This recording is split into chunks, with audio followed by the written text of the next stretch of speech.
All right, check 1, 2, 3, 4, 5, 6. I am not in the studio, guys. So let's see here.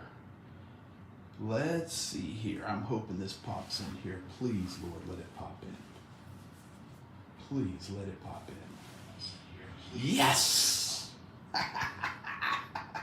Welcome, everybody, to day 601, October the 17th, 2023. I'm coming to you tonight from Yerington, Nevada. You may wonder, where is Yerington, Nevada? Yerington, Nevada is just outside of Carson City in Reno. I'm in northern Nevada, just over the Sierra Nevadas, basically from Lake Tahoe. Not too far from Fallon, the famous naval. I got a live studio audience tonight. Naval Air, is that a naval air base? Fallon. That's where Top Gun was. That's where Top Gun was done. So anyway, I see you guys up in here tonight. Of course, I do not have all of the technology that I typically have going at home in the studio, but I can see everybody's chat there, and I'll be talking to you as well. Desade, first in the house tonight. Skeghead checking in from down under Australia. Hi. He's coming in from Alabama. Let me make sure all my levels are good.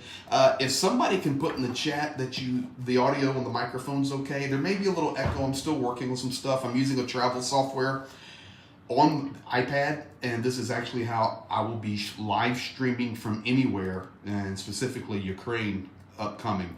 Janet Smith, welcome to you. Carrie Dyer, right here sitting in front of me right now. Linda Cassio, Mark McLaren, I see you repping there in Great Britain with Ukrainian flag and Israeli flag, and yes, 100%, all of this is connected. Hernan Conti down there in South America, saludos a todos. He's saying greetings to everyone, Slav Ukraini. Anita Graleski, welcome Jamestown, PA. Desade, you're right. We were waiting, and now we will be talking about it. As you guys see, the title of the program tonight is ATACMS, or Army Tactical Missile Systems, are now active, not just in Ukraine, but they're active. If I was at home in the studio, I would actually show you tonight the video that Zaluzhny sent out today, the commander of the Ukrainian Armed Forces, of the first shot. They actually videoed it. Really cool. Carl Elwell, thank you, brother, always there. To say 2 carriers in the med, yes, we're close, guys, and we will be talking about that. Chuck Pinkham, welcome there in San Jose, California. Paul Kiss, to say, anyone got to guess what the next weapon system to enter Ukraine will be? I can answer that for you tonight. Paul Kiss, resident Canadian, Pennsylvania. Hey, Greg, Ricochet, welcome you guys. Thank you also for being flexible with my travel schedule. Goody audio, yes, it is a large room. I'm working on that. I'm here. Tough audio is always the thing that tough. Yeah, videos on the lower right screen, that's correct, because that way I can also show you guys images that I'm going to show you, and I think it's going to be really, really good. Welcome to you, Stephen Phelps, there across the Golden Gate Bridge up there in Northern California. So, reminder, it is 9:03 p.m. Eastern, 6:03 out here in Nevada and California, 4:03 a.m. in Ukraine, Israel, and we're going to be talking about all of it because absolutely all of it is 100% connected, and there is so much that is unfolded. Now, before I get any further, let me remind you, the next stream, we're off schedule now because of my travels, so I'm speaking tomorrow night in Carson City, so Thursday night and Friday night.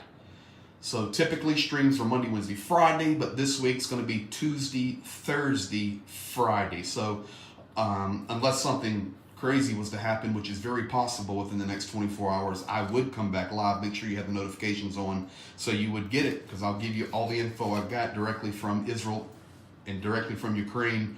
Thank you for sharing. And every minute we're getting closer to a global conflict, and I see you guys talking about that. So we're going to discuss that. Now, I'm going to tell you guys this because I have a little problem going on. I don't.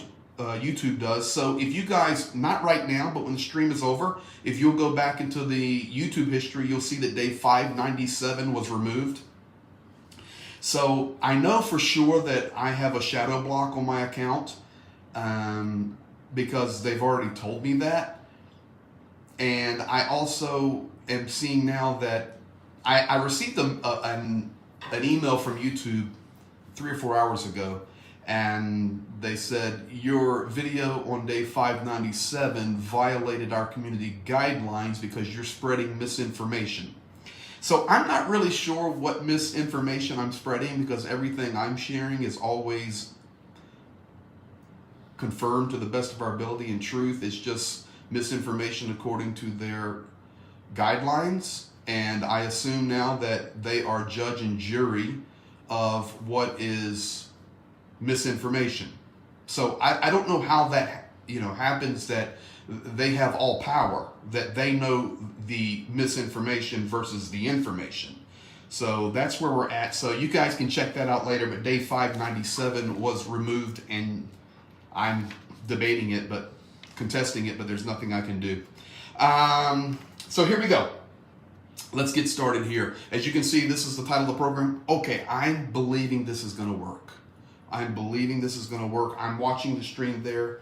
And there, we're working. So now you know why my camera's in the bottom right, and I'm working on the setup and all that. So we're going to start by going around Ukraine, and we will be coming back to the Army Tactical Missile Systems because we've got really good news on that. I'm going to show you tonight exactly where they hit. But we're going to start at the northern border up, and you guys know I got a pencil now, and this is so cool.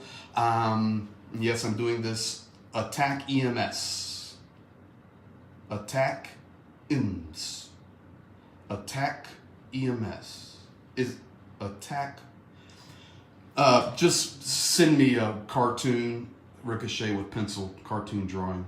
So I'll stick with the Army Tactical Missile Systems because I know that's what it stands for. So yes, EAMS, ATACMS. ATACMS. Army Tactical Missile System. So up here on the black line, you guys can see that's the border with Russia. And then we come down along the front line here. And this is the actual most brutal location. Well, number 1 and number 2. Russia pushing very hard into Kupiansk, as we've talked about. This is the city that they want. And as well, Avdiivka right here is where Ukraine is actually pushing back into Avdiivka, trying to come in behind them and cut them off. But there's a really aggressive push right here on this northern quadrant of Kupiansk. It's brutal, guys. It's very, very tough. ATACMS. Thank you, guys. Stephen Phelps. Now, I want to drop down to the Circle Road. And, of course, you guys know that Slavyansk, Kramatorsk, Drushkivka, Konstantinivka, Chasiv Yar, and into Bakhmut. Of course, this highway here is the highway that Zhenya and I use to run up and down. Let me make that like that. The Circle Road is actually right here. It comes around and goes into Bakhmut. So Slavyansk was just hit today by S-300s, and 2 folks lost their life. Apartment building and some governmental structures was hit in Slavyansk. I'll show you a picture of that in a second. And then we're going to zoom in here in a second to Bakhmut. But really, this area here is pretty standard. I can tell you that one of the other trouble areas for Ukraine right now, and we've talked about this, I'll zoom into it for you, is the village of Torsk. And of course, Russia actually wants to get to where they can control this river right here. So if you have Torsk, you then push to Liman, and then you push into Slavyansk. So that's what they're looking at there. ATACMS. Thank you. Nima problema. ATACMS. Okay, it only took 3 people. And, I speak multiple languages, but I cannot even pronounce the Army Tactical Missile System, but I know what they are. Now, thank you, guys. So that's what we have there. Right here, if you look at this is actually today, 5 people wounded in Kherson right here. These residential homes were actually hit on the left side. You can see these homes here. People's cars were damaged. It was just random shelling, but 5 people were wounded there. Over on the right, this is actually the strike that was in Konstantinivka.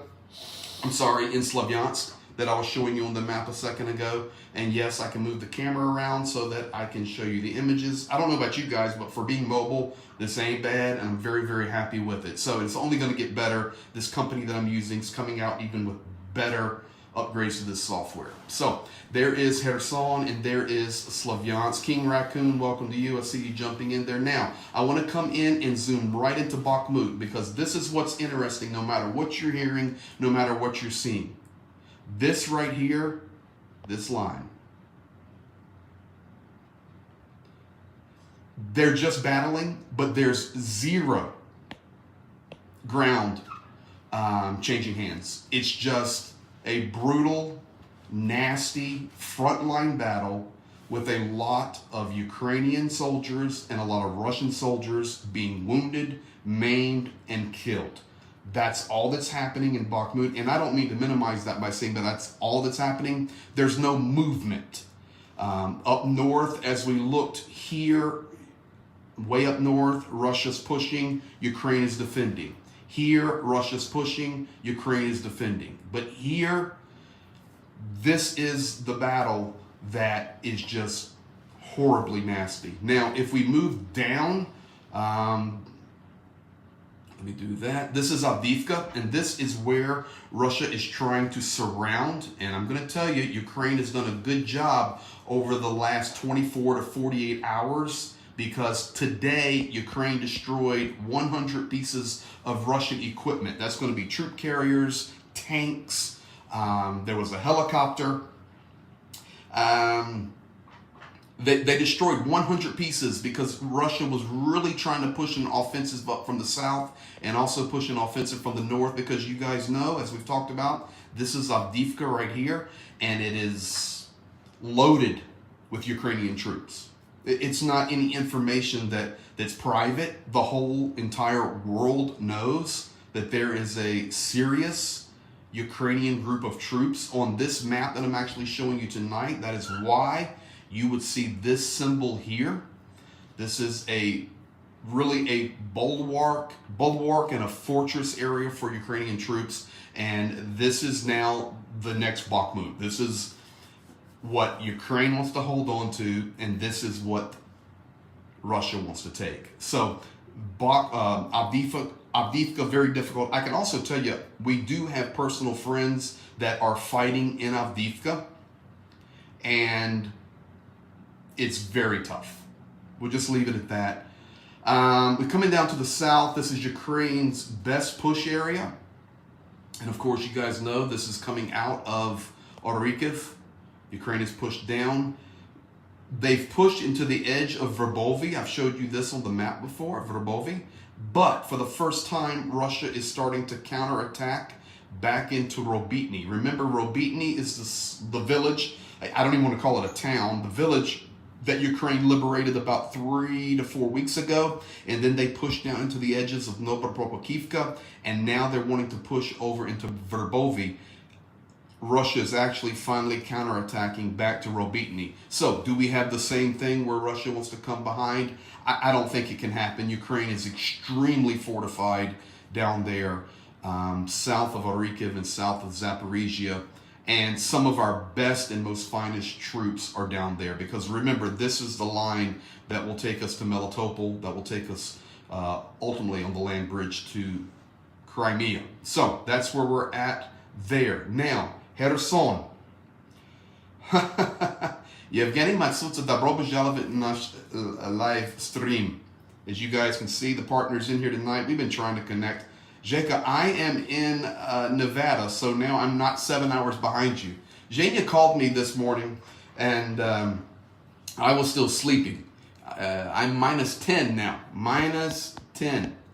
So call me in the morning. So, Kherson constantly being struck and being shelled. And when I say constantly, in that circle that I just drew for you there, which includes the metro city of Kherson, which is basically this blue line, and then you have Antonivka here, and then you have Chernobyevka up here, and you have the circle around, and you have all this river region that we run. This is the Ingolets River. Zhenya and I work all through this region, as well as you do if you're here. This region right here, and let me pull this off now, is shelled nonstop. And when I say nonstop, I mean nonstop. It averages, this circle right here, averages between 250 and 300 incoming pieces of artillery daily. Today alone, 9 guided 500-kilogram bombs were dropped on Kherson, Chernobyevka, Avdiivka, Taginka, and also Berislav. This entire region, of course, there's the Novakakovka Dam. If I zoom out a little bit, this is nonstop. Do we know how many civilians are in Kherson? So I can tell you this: Kherson typically is a travel route for Ukrainians that come through Mykolaiv on this road. They come down through Kherson and they go to Crimea for holiday. Additionally, Kherson is also the shipbuilding and like the nautical headquarters with the nautical high-level education schools there. That's the real key and the strengths of Kherson. Prior to the war, typically you're about 300,000 people with residents and people traveling in and through Kherson at all times. Zhenya is in here tonight. He probably can tell us more, but I'm going to tell you right now, it's going to be less than 100,000, if not less than 50,000. So think about that. Now, how do we know that? Well, first of all, we have a base there. We have a place we stay. We do lots and lots of work. Our basic 3 areas, there you go, guys. From Zhenya, 60 to 70K. So there's your real number. So you've lost 80% of the population. Let's say it's 300,000 and you now have 60K. So you're at 60 to 70K. Now the other reason, less than 20%. So yeah, the 80% down. So the thing about Kherson is, we knew this was going to happen when Russia came in. Remember, they took it and then they went out, and then we told everybody all they're going to do is shell it and level it. It's so much shelling there, and it's so dangerous. It is one of our bases right down close to the river. We have a very, what we feel, a secure place due to the positioning of our rooms and other buildings that could help block incoming. But Kherson's such a key strategic city, and right now it's extremely dangerous. Additionally, Berislav hit very hard today. That's up the Dnipro River. This entire area, not a lot of talk. It's pretty quiet. I can tell you that when we're in Kherson, it's a ghost town. So when you have 300,000 and then you're down to 60, 70, it's a real ghost town. Typically, there are only 5 grocery stores that work in Kherson. They're ATBs. They are completely boarded up. They are surrounded by sandbags, and they're strategically located at 5 different locations throughout the metro area of Kherson, where residents can go at certain hours during the day and get their groceries. It doesn't work as a normal city at all to be such a large and important city. Very few gas stations, very little traffic. The bazaar, your street markets, probably at, Zhenya can correct me if I'm wrong, but maybe 5% to 10% of what they would normally be. Every major shopping area has been destroyed. As you go out of Kherson heading toward Avdiivka, there is towards Antonivka, there is a massive shopping center on both sides of the road. And when I say massive, I mean massive. It's like a kilometer long on both sides. It's where your big, in the U.S. here, Home Depots, Lowe's, big malls, McDonald's, all of that they're all burnt, leveled, destroyed. So the infrastructure is completely gone, and probably the street bazaars at 10%. I know Zhenya and I were there, and we had to get a piece, something for the truck. Remember, Jack, we had to get something from the truck. and we were looking for auto shops, and it was extremely difficult to find a very common piece. It was so common. It might have been a fuse. It's just difficult. So guys, that's Kherson, and we need to remember that. Now, I can tell you tonight, ATACMS are in Ukraine, and they were transported quietly. They finally did something correct. And they, when I say they, I just mean the way it's ATACMS. All right, Army Tactical Missile System. Somebody's going to have to call me and tell me how to say that. Send me a message with the voice. So we've been waiting for this. And remember, 4 weeks ago or so, it's happening. Everybody's want to pump it up. This is the way to do it. I think the Sage, you made a comment about that earlier and says, this is the way you do it. Don't say a peep. Just start shooting them. And that is what has happened. Now, I was not going to comment on the Army Tactical Missile Systems being in Ukraine until they shot the first one. I had made a decision. You guys know it. We do not share it until it happens. And it happened. Not only did it happen, 3 things happened with it. Number 1, President Zelensky came out and said directly, we now have them. They do have a little bit of limited range. It's not 65 kilometers. I've got a mistake there. It's 165 kilometers. I can fix it with my pencil. 165 kilometer range. Has cluster bombs or munitions on the 950 M74s. They had the MGM 148-1s. This is actually a photo from Berdyansk where Ukraine used the Army Tactical Missile Systems for their first strike. Additionally, and if I had the technology for this, which is close on this software, Zaluzhny actually posted the video of the first rocket going off. And it was from a secure location, and it was all of a sudden you're just looking at this dark field, this dark row of trees, and all of a sudden here comes this missile, and it was awesome. Awesome. Zaluzhny said they're here and they're rolling. Now, Berdyansk was the first strike, and I want you guys to see where that is. So you see the front line here. And if I zoom in here, this port city right here has an air base.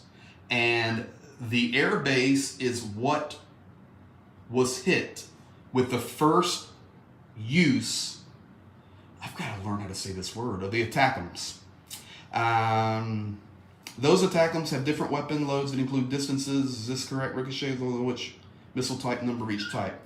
Well, you guys know all the technical stuff. So, Berdyansk is a port, massive air base, and this was the first place that Ukraine struck, way behind enemy lines, guys, right down on the Sea of Azov, which is a part of the basin there coming from Kherson to the Black Sea. I can tell you, if you look here,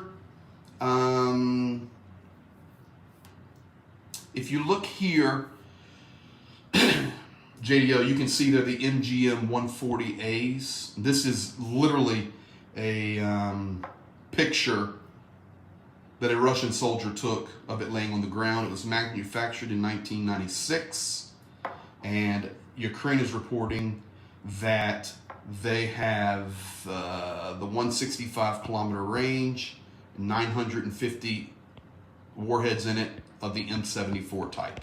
So I'm really confident that's accurate.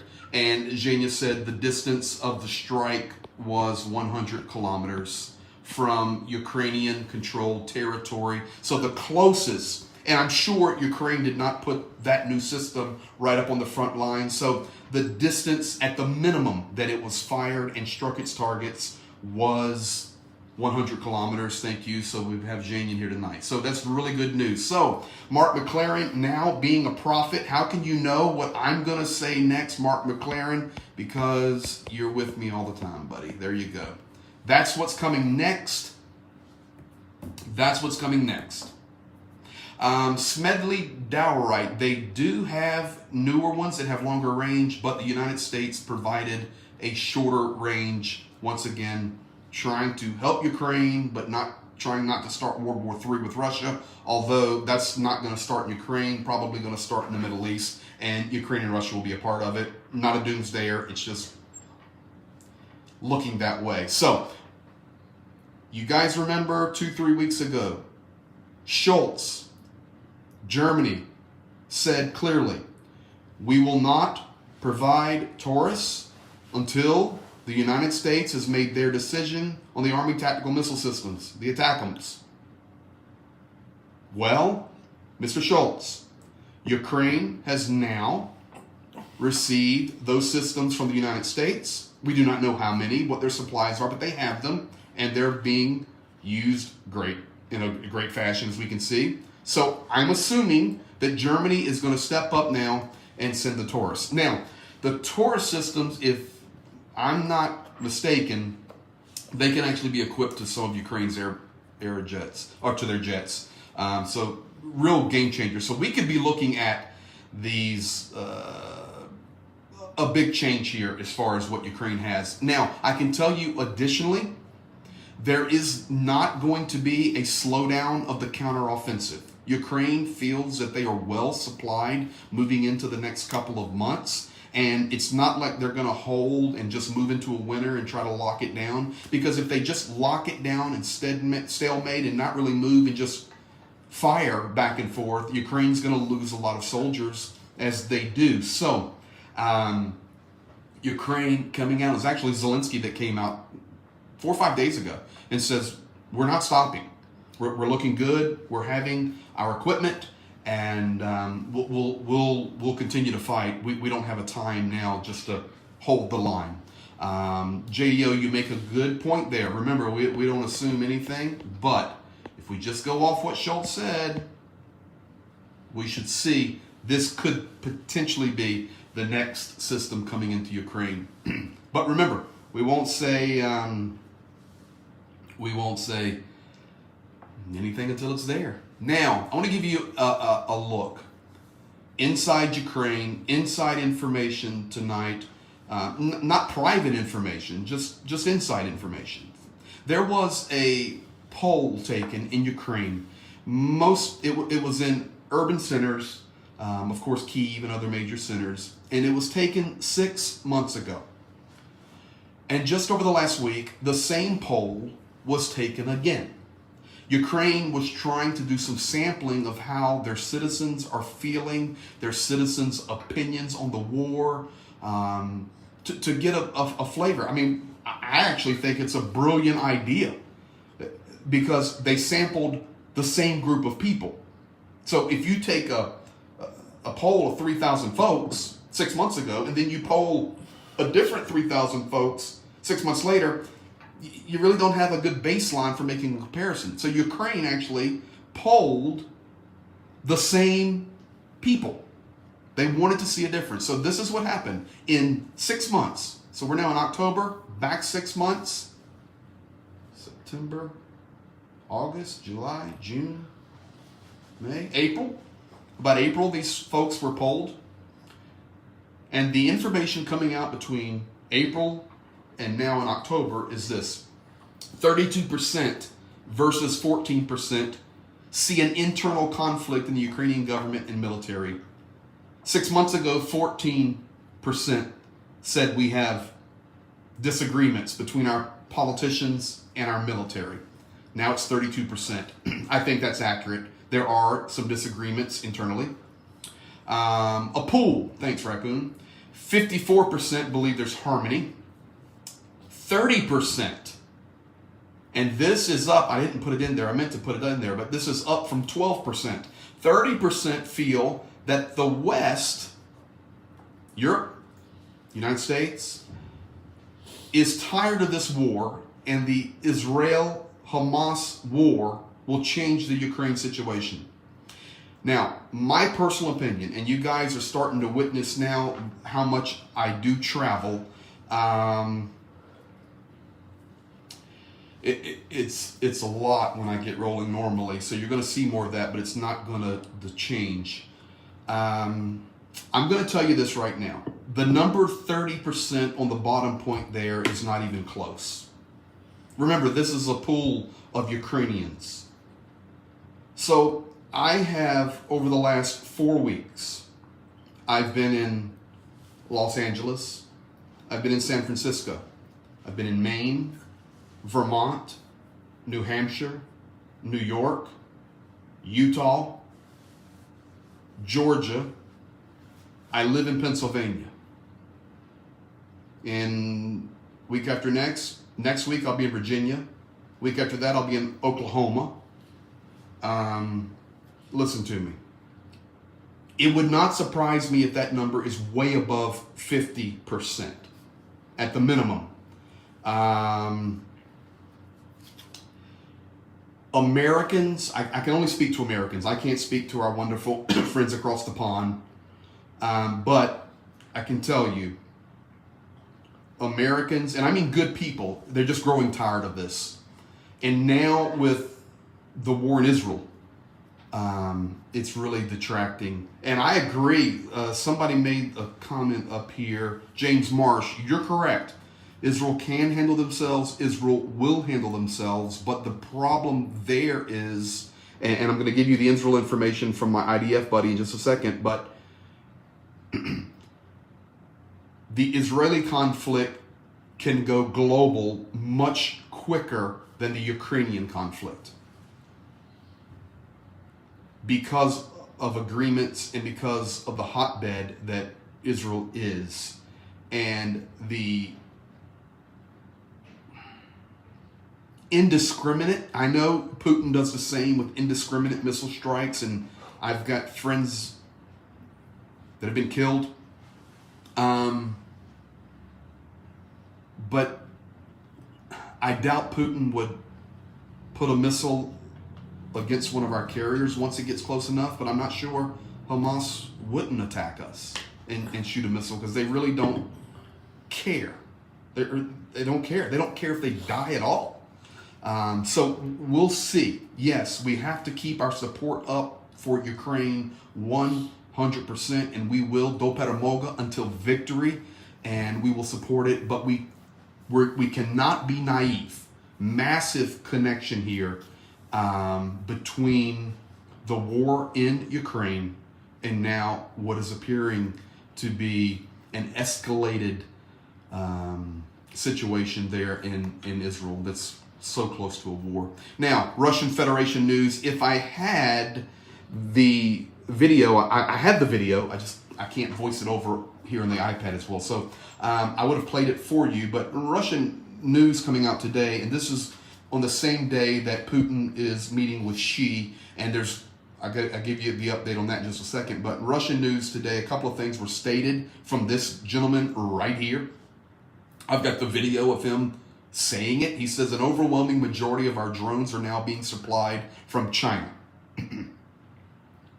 An overwhelming majority of our drones are now being supplied from China. Not my words, not the Kremlin. It was this guy just talking straight out to the Russian citizens where their drones were coming from. He also said additionally Iran is additionally a major supplier, but there is a new front, and I'm quoting that. There is a new front for Iran as well. What can we read into it? We already know it's logical, but interesting. Drones being supplied from China. We've known that actually, guys, about 6 months. Ukraine knows for a fact China has been supplying personal drones, the DJI drones, to Russia for over 6 months and really tried to block them from coming to Ukraine. Those are the drones that are modified. Zhenya and I've showed you this before with the modification systems for reconnaissance, dropping grenades, cameras, you name it. They can be converted very simply. Well, for the guys that know how to do it very simply and very effectively. But we've known that. But it seems there may be a little bit more of that coming now. Additionally, I can tell you that Wagner, it's not going to be Wagner, but Russia confirmed that they are training a new private military group that will work hand in hand with the Russian military. They're not going to be called Wagner, and they're mercenaries for hire. And right now, 7,000 of them are located in eastern Ukraine. most likely in the Lugansk region or the very eastern portion of the Donetsk region, and they are going through some additional training. Russian Federation created a new Wagner PMC, private military under the Kremlin, not privately managed. 7,000 elites, that's what they call them, elite soldiers finishing training in eastern Ukraine. So Wagner may go away, but there'll be something else to replace. Now, I'm believing tomorrow we're going to get the information out of what happened between Putin and Xi in China. I think we can take information logically from it being so quiet. There's very little report on any Russian media, any Ukrainian media, about what happened in day one of their meetings, chats, talks. Of course, we can see that with this, the ICC is irrelevant. The International Criminal Court, it doesn't matter. China's not a participant in that anyway, but it just shows that those arrest warrants for Putin are a joke. But very, very quiet. Meetings will conclude tomorrow, and we shall see. I just think it's interesting that to this point it's very, very quiet. Now, I want to talk about Israel and Hamas and how this connects to Ukraine and what's going on there. Before I do that, I want to check if I have any messages from Israel. I want to make sure I've got the most current. Okay, I've got the most current. So here we go, guys. All I've done today is jot down notes about what is happening in thank you, Tom Ford. Yeah, I'm having some battles here, buddy. Appreciate your comment there, my friend. It's really crazy. I guess because I'm one of the only guys that actually has 5 months of videos from inside Ukraine on the front lines. So I don't know, but I'll be going back and we'll see what happens. But I can tell you one thing, we're making a big difference, and I appreciate you, Tom Ford. Now, Israel-Hamas. I've been jotting down these notes all day long as I would receive them, and they're not in any logical order. It's just because as I went through preparing, I started jotting them down. Israel has confirmed that a ground invasion into Gaza will only happen after Biden and Schultz depart Israel. Now, I can tell you tonight, Schultz was departing Israel when an air raid alert went off. He had to physically, there's video of this, he had to physically leave his jet and get on the ground on his face. So I thank Mr. Schultz, number one, THANK, for going to Israel. And I thank THINK, he had a really eye-opening experience. It was the dome, the Iron Dome was exploding in the background. I mean, it was a crazy event for the Germans and President Schultz. Now, 100,000 Iranian soldiers are in Syria, and increased rhetoric is coming from Tehran. Even talks of, if anything goes sideways, we'll just invade. It's to that level of talks. Talking to my Israeli friends today, they are concerned, point number 3, that support will turn to anger. I actually received that message prior to the bombing or the strike of the hospital in Gaza, which, listen to me closely, Israel did not do. Israel did not strike that hospital, period. It's proven. Even Al Jazeera on their live video, the proof was there. That's off the table. That's nothing but propaganda and media trying to shine a light on Israel as a terrorist nation and stir up anger against Israel and against those that are supporting it, because the world, this system of evil, they want this conflict. So before that even happened, I was getting messages because, you know what, we're concerned that as this goes on, people are going to view us the wrong way because we're going to defend our land the way we do it. And support may turn to anger. We'll see. I'm hoping not. They also said we're fully expecting expansion in the north from Hezbollah. Hezbollah came out and was actually changing their tune about that. I know also that if you go and look at Hezbollah's These are the things that Israelis are watching and Ukrainians watch in the war against Russia, is little symbols that change. The Hezbollah logo is typically in green, but they will switch that logo to red when they are going to battle or to war. And all of their social media, they have changed it today from green to red. So it's just interesting to look at. Today, Blinken was actually sitting in the Israeli war room with the war machine there. Just an interesting picture. That's all we're saying. He was in the room. He came back from Jordan and was in their planning room. It's interesting. Israel did not strike the hospitals, a failed Hamas rocket attack. This is what's interesting. You know, this is Google, but it was actually AP filtering in through Google. There was also Reuters. Here you can see they were running with these headlines, you know. How can I change that? There. Right here. Go to red. Right here. Israel-Hamas war. Israel bombs Gaza where civilians sought refuge. That was AP. Reuters was putting that information out. It was just, you know, quick. That's what they're going to do. That's how they're going to jump with it and try to tell the story. Surefire. Didn't know Hamas had rocket that powerful. Both sides are propagandists like the Ukrainians. Well, I can help you out there. Everybody is a propagandist. It's just, what is your propaganda for? So that comment doesn't offend me at all. We're going to propagate. We're going to tell our side of the story. We're going to attempt to tell the truth. I'm a propagandist for truth, not a propagandist for evil. If you want truth, you have to hunt for it. Hamas does have missiles that are that powerful. They're very proud of them. And you can go on any media source and they will actually give you personal tours of their inventory and stocks. Just Google it, unless they've removed all of it. And most of those missiles that they have are actually Russian. So if you want to talk about connection and propaganda, then you have to look at the real truth. And the real truth is Israel doesn't bomb hospitals, and Gaza does have that powerful, or Hamas does have that powerful of weapons. And Hezbollah has even worse.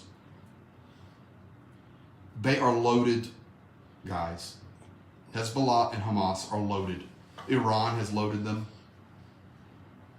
Russia has loaded them. We're there. I mean, come on, guys. Listen. Do not make this too difficult. When is the last time you saw the United States roll instantly an aircraft carrier to a zone of conflict? And then I think it was the other one that left Norfolk and heading straight there. And coming as fast as they can get there, to British warships that can be used as hospitals and other things. When is the last time you've heard that America's ready to put boots on the ground? You have to go back to the Iraqi war.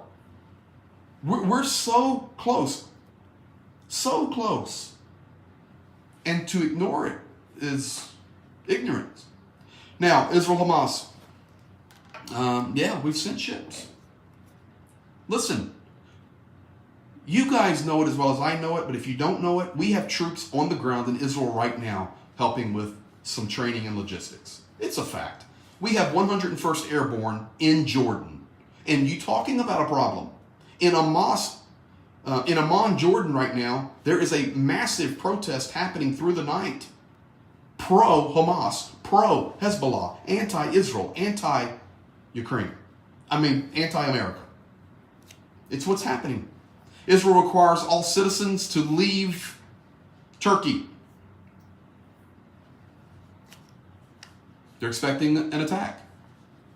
The Israeli embassy a few hours ago stormed in Amman, Jordan. I can't show you the video, or I would. It's terrible. And our 101 Airborne is there. Let something go sideways. Massive protests right now in Istanbul, Turkey. Russia, the United Arab Emirates, requesting emergency, terrible spelling, emergency UN Security Council meeting. The United States puts embassy in Baghdad on the highest alert. In Beirut, Lebanon, massive protests, thousands and thousands of people in the streets calling for Hezbollah to join Hamas in the war against Israel. Assad of Syria, the president, you talking about a butcher, Assad, released a statement that the Israelis are butchers and response to them is necessary after the bombing of the hospital. Guys, see through the smoke. This is the story. They want to, what is the word I'm looking for? They want to get people salivating over this. Abbas cancels the meeting with Biden. Biden was supposed to meet with Israel, with Netanyahu and others, and then go meet with Abbas. Mahmoud Abbas, the Palestinian leader. He canceled it, not Biden. Hezbollah released a statement that tomorrow will be a day of rage for Israel and Biden. Hezbollah changes flag color from green to red. Now, folks, I just believe 100% that the connection to this is the axis of evil and the opportunity that this axis of evil saw in the weak West, in Ukraine. Now, I understand Biden said, we're going to stand with you. If anything touches, our military's coming. I appreciate that. I'm just going to be, you guys, I'm not a Biden fan, but I appreciate that. I recognize, though, being in Israel, working in Ukraine all these years, that Putin, those in Iran, oh, by the way, the sanctions on Iran are scheduled to end tomorrow, October the 18th. That'll be interesting to see what happens. But it's all connected. My opinion, but when you go back to the way Afghanistan was handled, and then the weakness shown, and we're supplying. We've got ATACMS there now. We're helping Ukraine, and we will help until victory. Don't bet Moga, but just allowing the terrorist Putin to kill people nonstop for 601 days. Or maybe at that point 590 on that Saturday. The region of the Middle East with Iran and the terrorist organizations of Hamas and Hezbollah, they saw their opportunity. I do not think they expected the response, at least a show of strength from the United States, Great Britain, and other nations. So the next day or two going to be very interesting. Going to be very, very interesting. And we will be watching it. I absolutely believe all of this is connected. Been saying that for 601 days, that there's much more than just Russia and Ukraine. There is Iran. There is Turkey, whom has shown their true colors throughout the last couple of years. There is North Korea. There is China. There is India supplying a lot of money. And then you move down into the Middle East. It's a hotbed, guys. And we will see what happens. I just know that we will be here supporting. I really appreciate you guys. As always, I'm watching the chat over here. I don't get why UK sent ships. They do have a base in Cyprus, but they sent ships. Speak up, not shut up. Yes, sir. Yes, about Cyprus. No one will be left out of the Middle East party. That's absolutely correct. I don't know. There's lots of questions, and we don't have time to answer them now. I don't know why we're struggling down. I do know why. Down at the Egyptian border there with Gaza, they don't want any terrorists coming in either, of Hamas. But it's a challenge. It's a challenge. We'll see. So, guys, thank you for being here tonight. This is day 601. Appreciate all of you so deeply. And we will be back at you, not tomorrow night. If you're around Nevada, I'll be in Carson City speaking tomorrow night. And then Thursday night and Friday night, back-to-back streams and updates. I appreciate you guys for your help. Continue to share, continue to like, continue to comment. And hey, if they're going to block me and they're going to ban me and take my videos down, that's fine. We'll find a different way. History. It's about Jordan. Read about it. Yeah, a lot of it is about Jordan, and we'll see. All we can do is we report what's up to the moment, and that's where we're at right now. You guys be blessed, and we'll see you in 48 hours, if not before. You have a good evening and have a good night. Now, my sign off gonna be a little different because